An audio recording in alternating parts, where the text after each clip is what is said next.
Today, I'm going to show you how to complete your conditions of registration.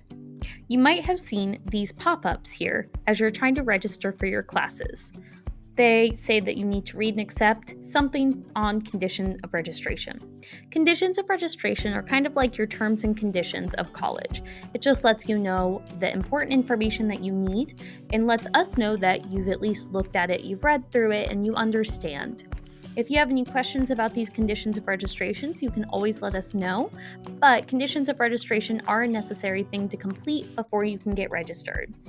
If you click on any of these red pop-ups, they actually just go away. You can go back to these and see what you have up at this little box up here. Those are your notifications, but it doesn't actually allow you to complete that condition of registration.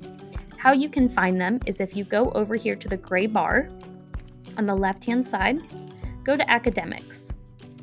Underneath the Student Planning tab, you'll find Conditions of Registration.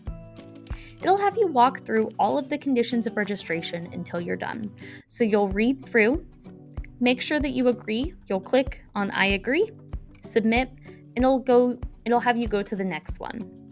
It'll have you go through every single one until you're completely done with all the conditions of registration.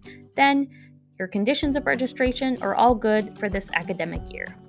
If you have any questions on conditions of registration or how to complete them, you can contact the Coeur d'Alene office at 208-292-1378.